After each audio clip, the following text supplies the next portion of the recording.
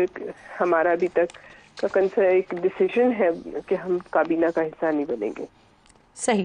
اچھا یہ بتائیے، مرحلے جو ہیں وہ صوبوں میں گورنرز کی تعیناتیوں کا مرحلہ شروع ہو گیا ہے. پنجاب اور خیبر پختونخوا میں پیپلز پارٹی کے گورنرز آنے ہیں، تو کب تک یہ تعیناتیاں ہو جائیں گی؟ کون آ رہا ہے؟ کیا فیصلہ ہوا ہے؟ دیکھیے یہ ابھی میں نہیں بتا سکتی. یہ زرداری صاحب جب جائیں گے ایوان صدر میں اور کل اوتھ لیں گے، اس کے بعد اس پہ وہ سوچ وچار اور مشاورت شروع ہوگی. یہ آپ کو اگلے چند دنوں میں پتہ چل جائے گا. صحیح. کل سے خبریں چل رہی ہیں پلوشا کہ نون لیگ اور پیپلز پارٹی نے انتخابی اصلاحات کا فیصلہ کر لیا ہے، اگلے الیکشن سے پہلے نگراں حکومت ختم کرنے پر اتفاق کر لیا ہے. تو کیا واقعی یہ طے ہو گیا ہے اور کب تک اس قانون سازی کو کر لیا جائے گا؟ دیکھیے ابھی تک خبریں ہیں، مجھے اس کے بارے میں علم نہیں. جب یہ بیٹھیں گی اور فارمل شیپ لے کے کسی کاغذ پہ آئیں گی تو پھر آپ سے میں اس پہ بات کر سکتی ہوں. لیکن ظاہر ہے اب اس طرح کی جو ہے اصلاحات جو ہے وہ وقت کی ڈیمانڈ بھی اور کرنی بھی چاہیے. جی پیپلز پارٹی میں کسی سطح پر اس پر ڈسکشن ہوئی ہے؟ دیکھیے ضرور پیپلز پارٹی میں تو ہر سطح پہ ہر وقت ڈسکشن ہوتی ہے اور یہ اہم مسئلے ہیں انتخابی اصلاحات. ہر دفعہ انتخاب کے اوپر دھاندلی کے الزامات لگنا اور اس طریقے سے ملک اور قوم کے پیسے جو ہیں وہ اس میں جاتے ہیں کئی ارب، تو یہ تو کوئی ویسے بھی ایک اچھی ٹریڈیشن نہیں ہے. اس سے ملک کی بدنامی ہوتی ہے. اس لیے ہمیں فول پروف انتخابی اصلاحات کی ضرورت ہے. صحیح. بہت بہت شکریہ آپ کا پروشا. پروگرام میں ساتھ ایک چھوٹا سا بریک لیجئے، بریک کے بعد واپس آتے ہیں.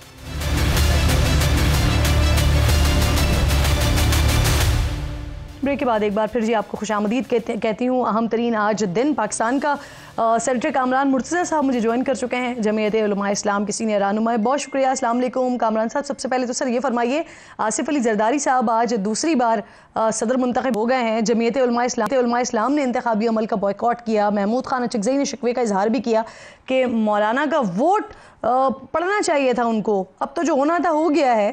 کیا مولانا صاحب اپنے پرانے دوست زرداری صاحب کو صدر بننے پر مبارکباد دیں گے سر؟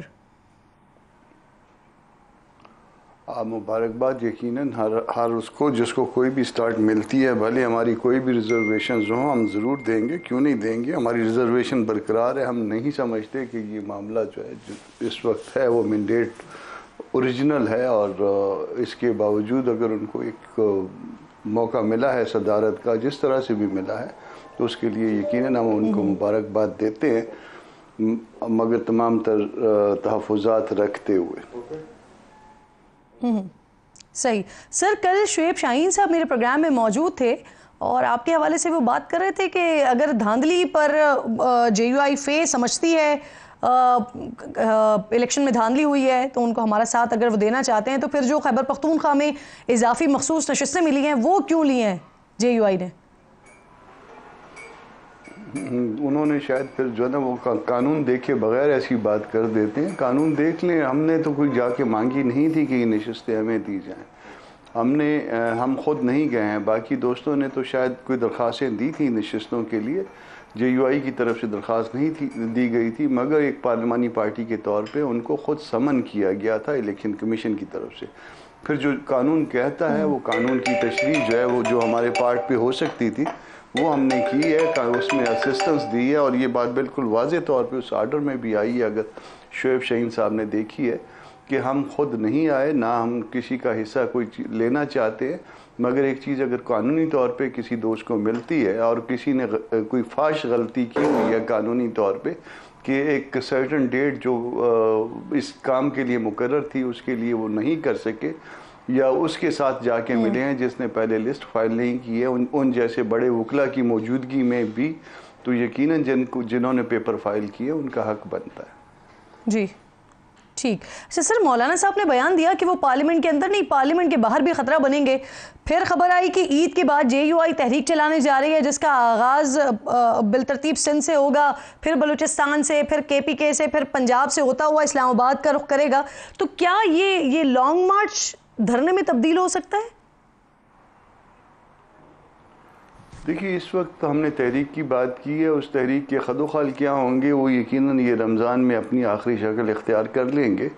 کس طرح سے ہم نے اس تحریک کو جو ہے نا وہ افیکٹو بنانا ہے، یہ آپ اگلے چند دن میں آپ کے سامنے آ جائے گا، مگر ابھی تک خد و خال کے حوالے سے جو ہے وہ کوئی ایسی جو فائنل بات نہیں ہوئی ہے کہ ہم کیا کریں گے اور کس حد تک جو ہے نا ہم جائیں گے۔ یہ چند دنوں کے اندر یہ بات آپ کے سامنے آئے گی انشاءاللہ۔ سر، ایسی بھی اطلاعات ہیں کہ حکومت نے اگلے الیکشن سے پہلے نگراں سیٹ اپ والے معاملے کو ختم کرنے کا فیصلہ کیا ہے۔ الیکشن اب وزیر اعظم کے نیچے ہی ہوں گے جیسے انڈیا اور بنگلہ دیش میں ہوتا ہے، تو JUI کا کیا موقف ہے اس پر؟ اور آپ کیونکہ قانونی ماہر ہیں سر، تو اس لیے بتائیے گا کہ یہ ممکن کیسے ہوگا؟ الیکشن ایکٹ میں ترمیم کے ذریعے کیا جائے گا یا آئینی ترمیم کیا ہوگا سر؟ دونوں ترامیم کرنی پڑیں گی۔ آئینی ترمیم سب سے پہلے، کیونکہ جب تک آرٹیکل 224 کو آپ امینڈ نہیں کرتے اس وقت تک یہ کانسیپٹ موجود رہے گا۔ پھر الیکشنز ایکٹ میں بھی جو ہے اس میں ترمیم کرنی پڑے گی، اور یہ فیوٹائل ایکسرسائز ہے یہ جو کیئر ٹیکر سیٹ اپ والی ہے۔ آپ دیکھتے ہیں کہ وہ ان کے زمانے میں مزید دھاندلی ہوتی ہے، وہ ایک راجہ ریاست نام دے دیتے ہیں اور دوسرا جو ہے نا وہ کنسیڈ کر لیتا ہے، تو ظاہر ہے پھر یہ نام کہیں اور سے آتے ہیں کہ کسی طرح سے مینج ہوتا ہے سارا معاملہ، پہلے بھی ہوتا رہا ہے اب بھی ہوتا رہا ہے۔ تو یہ جو ہے نا یہ اب اس بات کو یہ تکلف ختم کر دیتے ہیں کہ کوئی independent caretaker set up تھا۔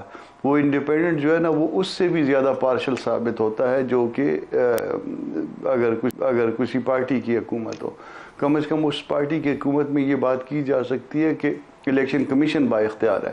یہاں تو کوئی بھی با اختیار نہیں ہے، اور جو کچھ دل چاہے اس طرح سے جو ہے نا اس طرح کے نتائج آ جاتے ہیں، اور اس کو پھر تسلیم بھی کر لیا جاتا ہے یا کم از کم امپلیمنٹ کر لیا جاتا ہے۔ اگر کچھ لوگ تسلیم نہیں کرتے تو اس کی امپلیمنٹیشن ہو جاتی ہے۔ پچھلا بھی آپ نے 2018 کے بعد دیکھا، ایک ہائبرڈ نظام تھا وہ چلا، اب اس سے بھی زیادہ بدترین نظام ہے، وہ بھی دیکھ لیجئے، صدر تک تو پہنچا دیا۔ اس کے بعد جو ہے نا اب 11 کے بعد جو ہے وہ سینٹ آپ کا انفیکٹو ہو جائے گا۔ وجہ یہ ہے کہ آدھے لوگ ریٹائر ہو جائیں گے، آلموسٹ مہینہ جو ہے نا اسی طرح سے انفیکٹو رہے گا، کسی کے کان پہ کوئی جو نہیں رینگتی ہے، چل رہا ہے یہ نظام۔ جی ٹھیک۔ سر، مولانا صاحب سے ملاقات کے حوالے سے میاں صاحب نے مولانا صاحب سے ملاقات کی، جس کے بعد یہ بھی کہا جا رہا تھا کہ نواز شریف نے حکومت کو آپ کے تمام تحفظات دور کرنے کی ہدایت کی تھی۔ اس پر کوئی پیش رفت ہوئی ہے اور کیا کوئی بات ہوئی دوبارہ سر؟ دیکھیے، ہمارے تحفظات تو یہ ہے کہ ہمارے ساتھ دھاندلی ہوئی ہے، تو دھاندلی کو کیسے ریورس کریں گے؟ نواز شریف صاحب جو ہے نا وہ اب اس سٹیج کے اوپر وہ گڑی کی سوئیاں الٹی کیسے چلیں گی، اور وقت کا پہیہ جو ہے الٹا کیسے چلے گا؟ کیا وہ سیٹیں خالی ہوں گی؟ اس کے بعد جو ہے نا دوبارہ الیکشن ہوں گے؟ بہت ساری دھاندلی ہے، وہ صرف ہم کمپلین نہیں کر رہے بلکہ تقریباً جو ہے نا ماسوائے 2 پارٹیوں کے، بلکہ یہ 2 پارٹیاں خود بھی کمپلین کر رہی ہیں کہ دھاندلی ہوئی ہے۔ تو جب دھاندلی ہوئی ہے اور سارے اس کو کنسیڈ کرتے ہیں جتنی بھی پولیٹیکل پارٹیاں، تو پھر بات ختم ہونی چاہیے۔ پھر بات کوئی مناسب سیٹ اپ کے نیچے، درست سیٹ اپ کے نیچے، کوئی اس طرح کے سیٹ اپ کے نیچے جو انڈیپینڈنٹ ہو، کوئی معاملہ جو ہے دوبارہ الیکشن کی طرف جانا چاہیے۔ صحیح۔ اچھا کامران صاحب، آخر میں یہ کہیے گا سر، آلموسٹ اب جو سسٹم ہے، سیٹ اپ ہے، وہ کمپلیٹ ہو گیا، وزیر اعظم نے بھی حلف لے لیا، صدر صاحب بھی کا بھی آج انتخاب ہو گیا، کل وہ بھی حلف لے لیں گے، کل ممکنہ طور پر کیبنٹ کے بھی نام سامنے آ جائیں گے، وہ بھی حلف اٹھا لیں گے۔ تو سر، آپ سمجھتے ہیں کہ یہ جو موجودہ سیٹ اپ ہے اوپر سے لے کر نیچے کیبنٹ تک، آپ کو لگتا ہے کہ یہ اتنا کیپیبل ہے؟ ملک کو جو معاشی استحکام کی ضرورت ہے، سیاسی استحکام کی ضرورت ہے، یہ کر پائیں گے؟